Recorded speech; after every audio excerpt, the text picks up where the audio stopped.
Om Shri Gurubhyo Namaha. We'll start with a small invocation chant. Om Yo Brahmana Vidadadi Purvam Yo Vai Vedamscha Prahinohi Tasmai Tam Hadeva Atma Buddhi Prakasham Mumukshurvai Sharanamaham Prapatye Mauna Vyakya Prakatita Parabrahma Tattvam Yuvanam Vashishtan Deva Sadirjiganai Ravardam Brahmanishkaihi Acharendram Karakalita Chinmudramananda Murtim Swatma Ramam Mudita Padanam Sri Dakshina Murti Mide Om Śruti Smriti Purananam Alayam Karunalayam Namani Bhagavatpadam Shankaram Loka Shankaram Narayanam Padmabhubam Vashishtam Shaktim Cha Tatputra Parasaram Cha Vyasam Shukam Gaudapadam Mahantam Govinda Yogindra Matasya Sishyam Śrī Śaṅkara Matasya Padmapadam Chastamalakam Cha Sishyam Tam Totakam Bhartikikaram Anyan Asmad Gurun Santatam Anatosmi Om Stapakaya Cha Dharmasya Sarva Dharmaswarupine Avatara Vaishtaya Sri Ramakrishnaya Te Namaha. Thank you, Meenakshi. Thank you everyone for coming. The fact that we have all assembled here together itself means this Mahotsavam is a success. And the question comes that why do we celebrate Śaṅkara Jayanti? So this is a thing that Mahapariva has taken up in Daivatin Kural, in Kanchi Paramacharya. And Mahapariva has said it very clearly that if not for Śaṅkara Jayanti, then would we even have the opportunity to celebrate all, let's say Ramanavami, Krishna Janmashtami and every other Jayanti. It was the Jayanti that enabled the continuity of our tradition. So in that sense, it's a very Vishesha Jayanti. But normally we say Jayanti, we say Vaishaka Shukla Panchami, Swami Jayanti. Vaishaka Shukla Saptami happens to be Vidyaranya Muni Jayanti from Sringeri. Right? If you think about it, Vidyaranya Muni, 300 years later Samartha Ramdas, some 300 years later Swami Vivekananda. The coming of all these Mahapurushas ensure that our civilization is constantly maintaining its resilience in face of all kinds of challenges and attacks that our civilization faces. So these Mahatmas, they come not just for a select group of people who are elitists or who are well-read or anything, they come for the larger civilization. So that is one thing to keep in mind. Then comes the question about celebrating the birthday of somebody who says, I was never born, there is no birth, no death, na jayate mriyate va kadachit is Gita Shlokam. Na jayate mriyate va vipaschit, and so on comes the Shlokam in Kathopanishad. So the Shastram generally, if you see, the Advaita Sampradāya Shastra, it is very, very clear that the Swarupa of every individual, which is Shuddha Chaitanya, is Ajo, Nityaha, Shashvato, Ayam Purano, Na Hanyate, Hanyamane Sharire. That's how Gita Shlokam says. It is unborn. Even Swami in Dasha Shloki, if you take Bhagat Bada's life, Bhagat Bada has composed 2 kritis, at least among many, before his formal sannyasa svikarana. One we know is Kanakadhara Stotram, as his Brahmachari Swami has composed. The other one we know is Dasha Shloki in the presence of his Guru Govinda Bhagat Pada, near Narmada Naritiram, right? There he says, Na Mata, Pita, Vana, Devana, Loka, Na Vedana, Yajna, Na Tirtam Bruvanti, Shushaptau, Nirastati, Shunyatmakatva, Tadeko, Vasishta, Shivah Kevaloham. He says, I am that self-evident Shuddha Chit Padartham, which is making its presence completely felt, without any duality whatsoever in deep sleep. That which remains after every other thing has been negated as Anatma, that's Swaswarupa, which is Atma. Tadeko Vasishta, that alone which remains, Shiva Kevaloham, that Mangalas Padamaina Rupamu Nadi, Swarupam. That's what Swami says. So Swami is repeatedly saying that he is not born, it is not a vastu to be born or died or anything. Yet we sit here celebrating Śaṅkara Jayanti. So the question comes, are we really paying attention to his teachings or what is really going on? But the answer is no.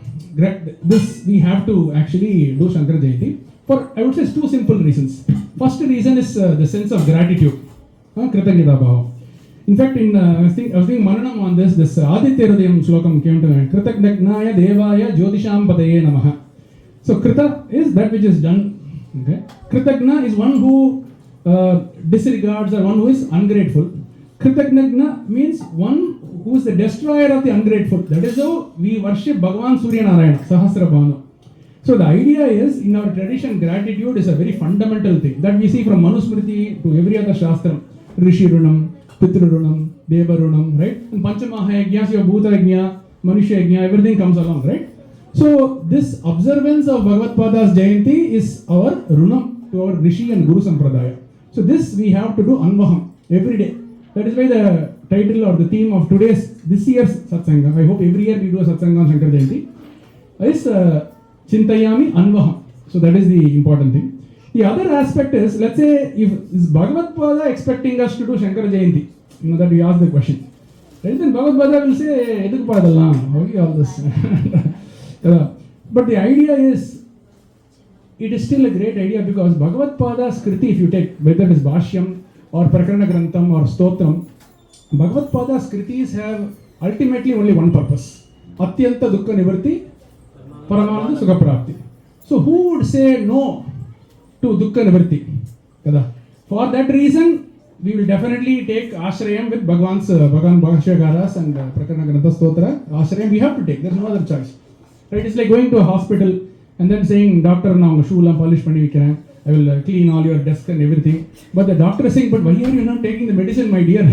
That is why you have come here. So we come to Bhagavad Pada, we come there for that reason that we have to partake of Swami's outpourings in the form of his kritis. So for the purposes of gratitude and as the fact that his kritis are moksha hetuhu, duḥkha nivṛttihi, karanaha. So we have to, and that is an occasion for us to celebrate Śaṅkara Jayanti, not just once in a year, every day, so to speak, right? That is one thing. Second thing is, we go to the story of the Bhashyams because that is the assigned topic for me.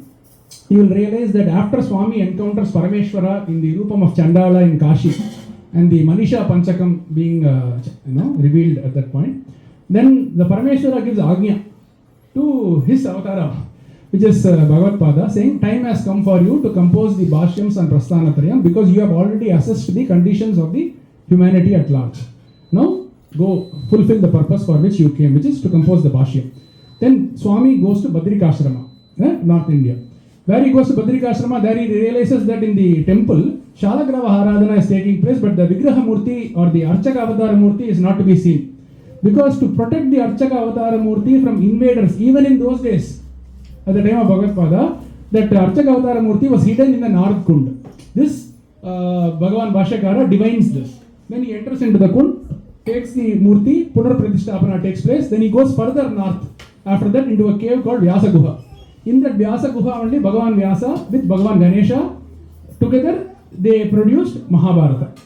So in the same cave he goes and sits and writes the Prasthanatraya Bhashya. It is said that in those days when Bhagavan Vyasa was there, the Saraswati river used to come near the cave and flow westward, it seems. In that very, very divine ambience, Bhagavad Pada sits and starts composing the Bhashya. So if you look at the Bhashya, it's Prasthanatraya Bhashya. So he has composed on Bhagavad Gita, which is Krishnasya Vakyani, it's Bhagavan Krishna's Vachanam. Then there is Vyasasya Sutrani on Brahma Sutra, which are called by Bhagavad Pada as Vedānta Kusuma. They are the flowers of Vedanta which have been strung together in a string, which is Sutram. String. Alpaksharam, Asandigdam, Saravat, Vishwato Mukham. Alpaksharam, chinna words. Asandigdam, unambiguous. Saravat, Vishwato Mukham means in their essence they are all encompassing. Such a aspect is there given by in the Brahma Sutras. On that also Bhagavān Bhāṣyakāra has composed Bhashyam. And other than that, and the Prasiddhanga, under 10 Upanishads is what we say. Isha, Kena, Kata, Mundaka, Mandukya, Prashna, Aitreya, Taitreya, Chandogya, Brihadaranyaka, 10. But if you go to our Sringeri and Kanchi Sampradaya, we also try to attribute Shvetashvatara Upanishad and Nrsimha Tapani Upanishad, all 12 Upanishads. So if you take Vidyaranya Muni, when he has composed Anubhuti Prakashika, he has commented on these 14 plus Gita, plus these 12 plus Gita plus Brahma Sutra. All 14 things he has commented. So in our tradition, we accept that he has commented on all of these things. Now the question comes, why comment? One thing we can say is there has been a commentatorial tradition in our Hindu Sampradaya. It's a very intellectually vibrant civilization. It's not like, like my great grandfather used to be in a cave and he was afraid of fire. The rest of the humanity didn't follow through, right? We evolved. So by commentary, we keep the tradition alive. That is one reason. But there's another reason of Bhagavan's Avatara Prayojanam. If you take, for example, The slokam, Ajnanantar Gahanapatidan Atma Vidyopadeshe Tratum Lokan Bhavadavashika Tapa Papachamanan Mukta Maunam Bhatavitpino Mulato Nishpatanti Shambhor Murti Charati Bhavane Śaṅkara Rupa. That Dakshinamurti who sat under the Vatavriksham, he renounced his maunam, Muktva Maunam, and he came down for the sake of us who have fallen into the Andhakupam of Ajnana.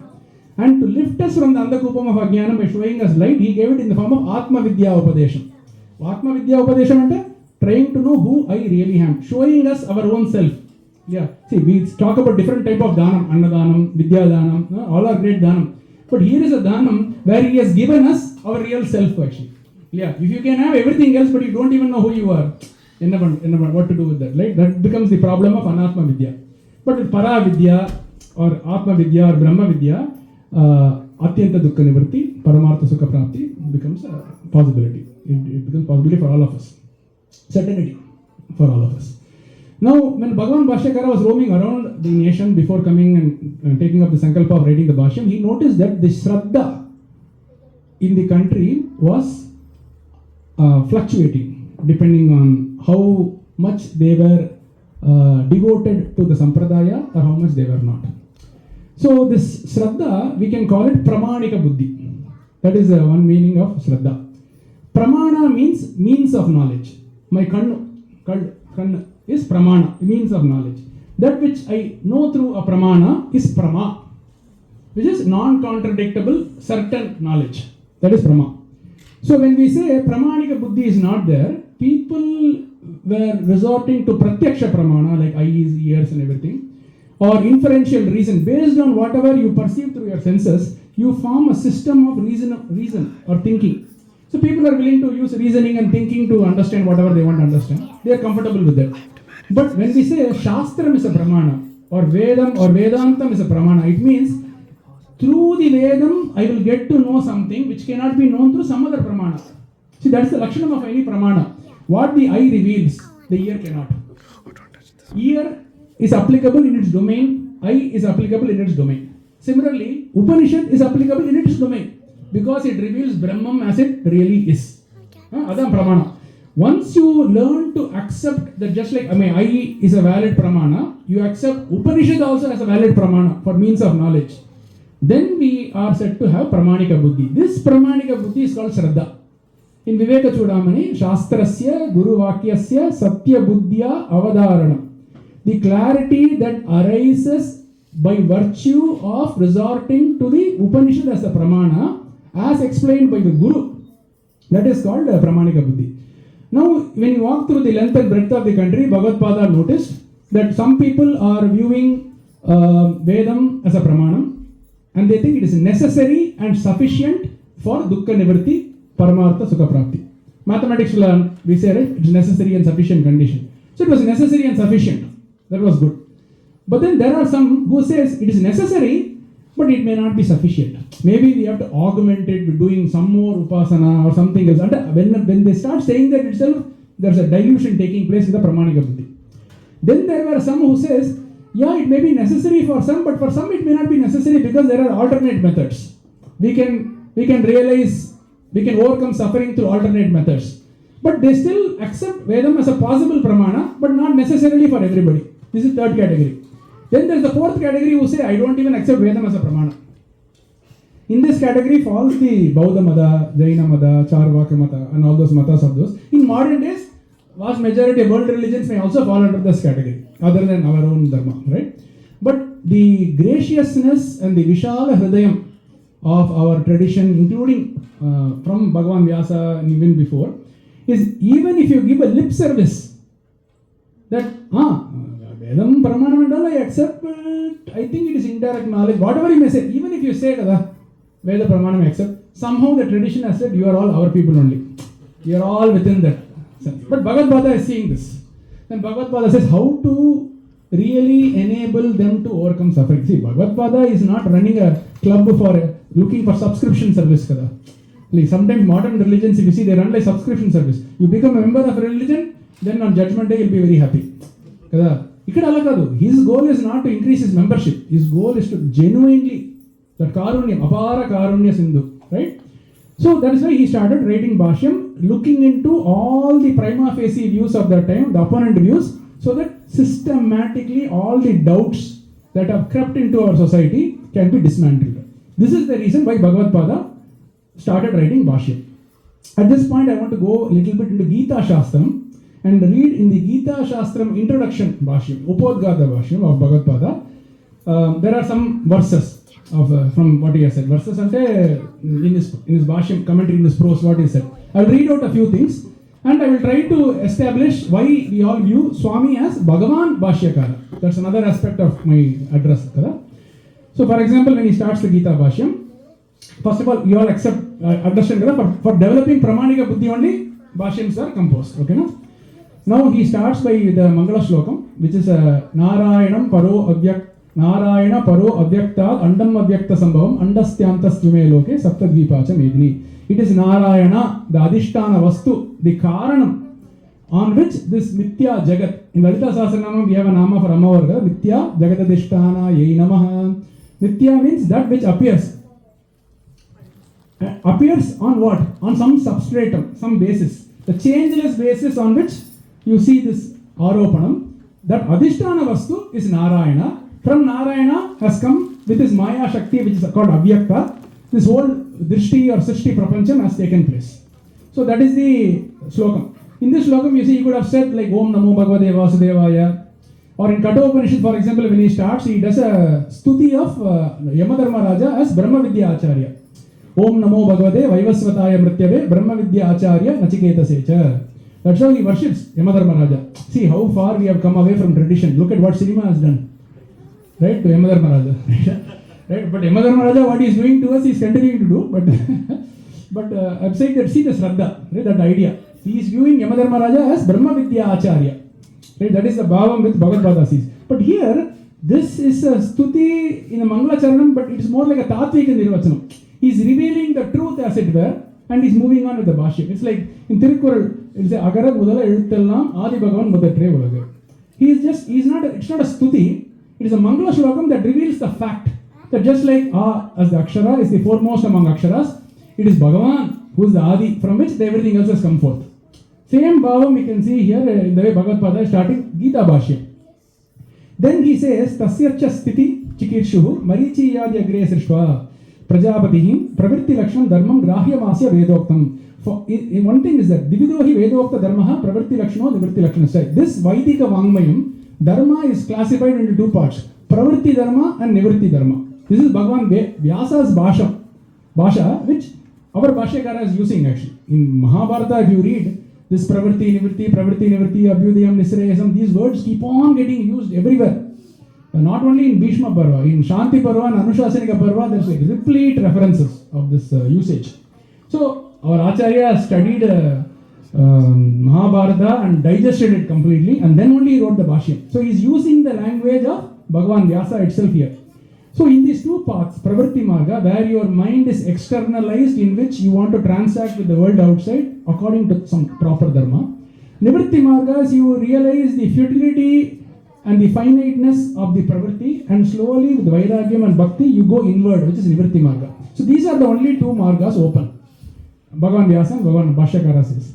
Then he says, for the purpose of maintaining Pravritti Dharma with great role models, Marichi Ādi Saptarishis were created. Then for the purpose of giving role models for Nivṛtti Marga, Sanaka, Sanandana, Sanat Kumara, Sanakadi, Rishis, they are all came from Brahma Manasa Sankalpa. Then he says, Jagata Sthiti Paripalayeshu Sa Adikarta Narayanakyo Vishnu Bhaumasya Brahmano Brahmanatvasya Rakshanartham Devakyam Vasudeva Amshena Krishna Kila Sambhabuva Brahmanatvasya hi Rakshanena Rakshitasyad. He says, for the sake of doing paripalanam, wishing for paripalanam of the sthiti, of the continuance of this Jagat, Adikarta Vishnu, Narayana, Adikarta Vishnu, also called as Narayana, he came as Krishna for Vasudeva and Devaki. Okay. Why did he come? For Brahmanatvasya Abhirakshanartham. So, Bhaumasya Brahmanaha, Brahmanatvasya Abhirakshanartham. For the Brahma in the Prithvi. Here, Brahma in the Prithvi means those Brahmanas who have done Adhyanam, who are having Shraddha, pramāṇika buddhi, who look upon the sampradāya as their asrayam. For the sake of protecting them, and protecting the spirituality, Brahmanatvasya Abhirakshanartham, that Narayana Adikarta has appeared as Sri Krishna. That's how he is introducing. Then he says, for the Rakshana and the preservation of the Brahmanatvam of the entire world, for the protection of the entire world, if Brahmanatvam is protected, the entire world is protected. So that very, very clearly Bhagavān Bhāṣyakāra says. So Bhagavan, what is the Lakshana of Bhagavan? Jnana, Aishwarya, Shakti, Bala, Virya, Tejo, Bihi, Sada, Sampannaha. These are the 6 Bhagam. In the Vishnu Puranam gives this definition. This Vishnu Puranam definition Bhagavad Pada is using in this Bhashyam. He says these 6 Lakshana, whoever has these 6 Lakshana, always, he is Bhagavan. So in our Sampradāya, whenever we say Bhagavan Durvasa Agataha, Agastyo Bhagavan Rishihi, whenever we say this Bhavam is underlying that usage of the word. Kasmin Bhagavo Vijñāte Sarvavidam Vijñātam Bhavati. In Mundaka Upanishad, when the question is asked to Guru, the Guru himself is called Bhagavan because his Guru, Angirasa Mahamuni, he is a Jnana, Aishwarya, Shakti, Bala, Virya, Teja, Sada Sampanna. That is the Bhavam of Bhagavan. Then how is he born? He is Nirviseshaha, Nirakaraha, Nirguna Parabrahma Swarupa. How is he born? Trigunatmikam Vaishnavim Swam Maya Mula Prakritim Vashikritya. With this Trigunatmika Maya Shakti, he takes a form as it were. Then he says, but Bhagavan is Ajo, unborn, Avyayo, without any change. See, you can already see the parallels between us thinking about Sankara Jayanti and how Bhagavan Shankara thinks about Krishna being born. Right? We say he is born and during Krishna Ashtami and everything, but he is Ajaha, Avyaya, Bhutanam, Ishvaraha, Ishvara Bhutanam, Nitya Shuddha, Nitya Buddha, Nitya Mukta Swabhava. He is eternally free, pure, unrestricted by any thoughts, or he is the consciousness on which the thoughts appear.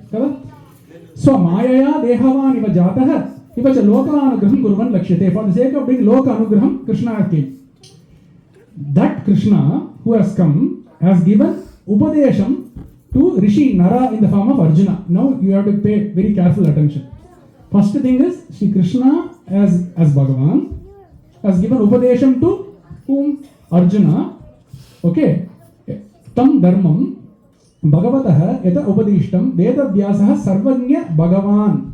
Vedavyasaha is Sarvanya Bhagavan. He has taken the Upadesham given by Bhagavan Krishna.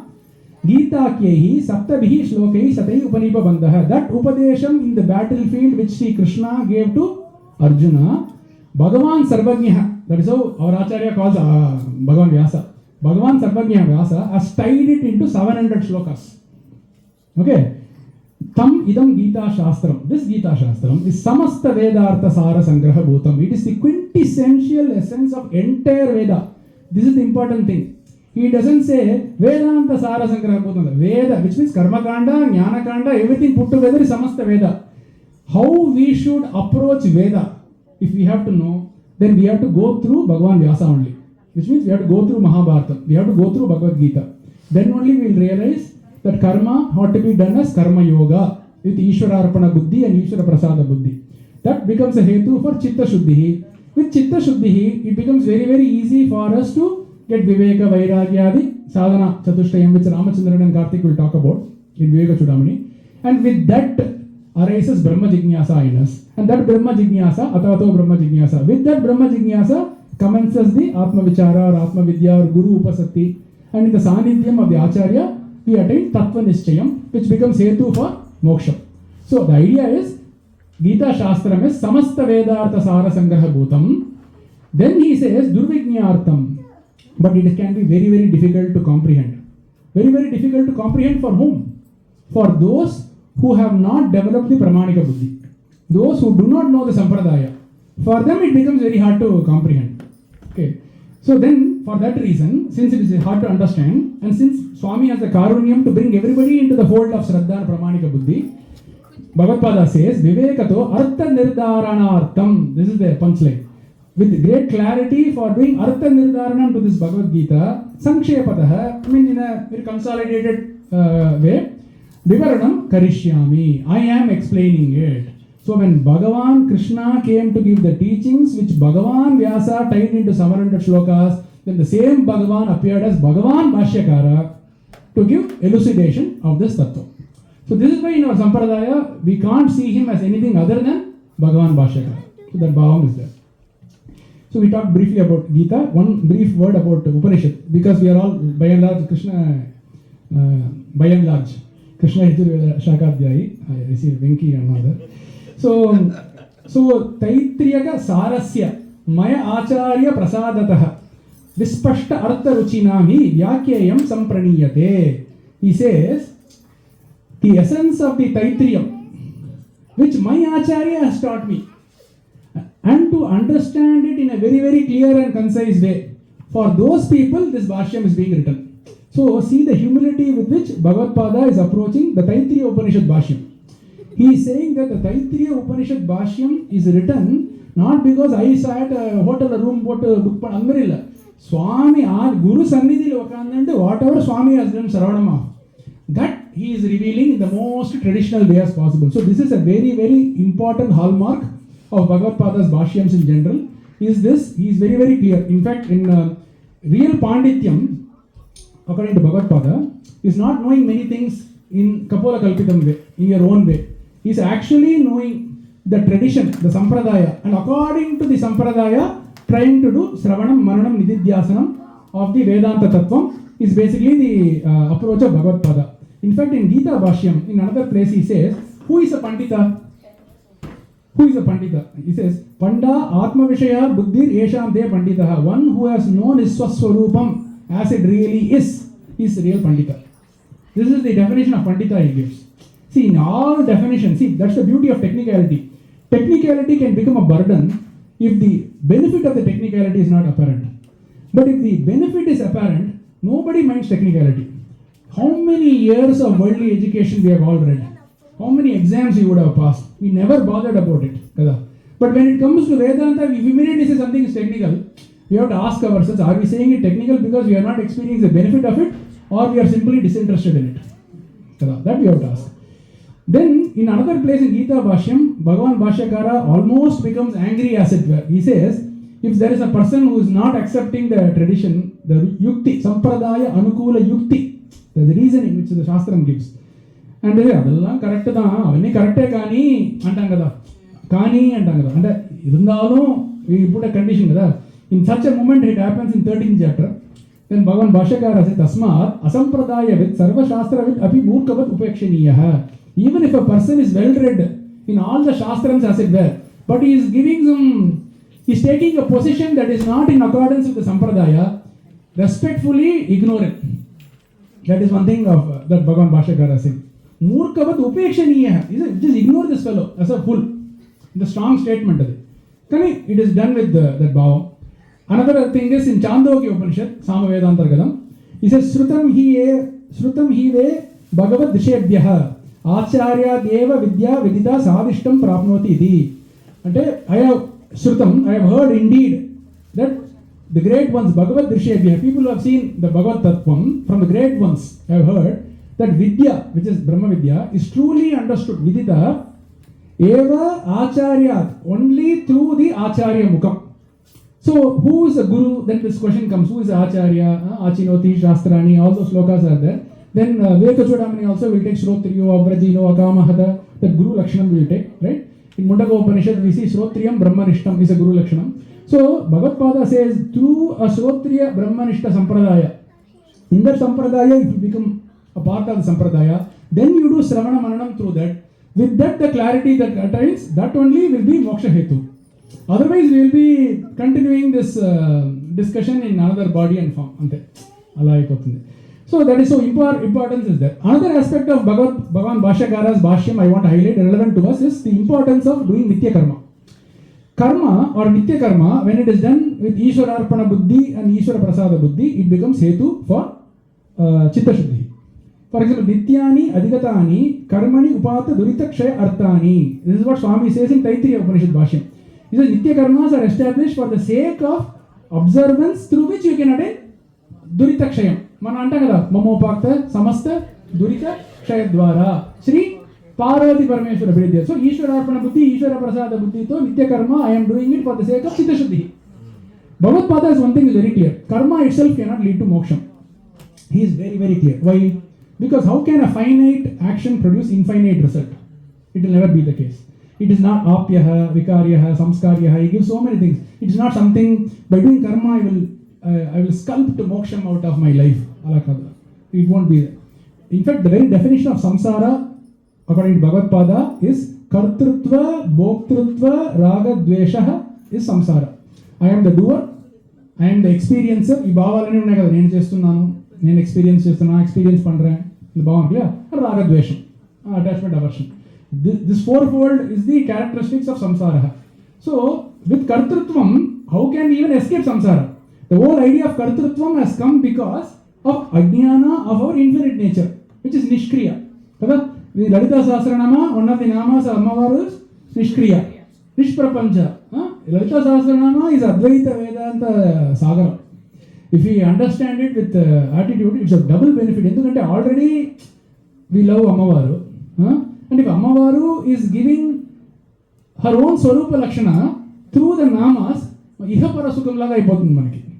Both Siddha Shuddhi and Tattva Nisyam can happen if you understand, again in Bhagavad-pada's language, through the sampradāya. If you understand Lalita Sahasranama, even that becomes a hetu for us.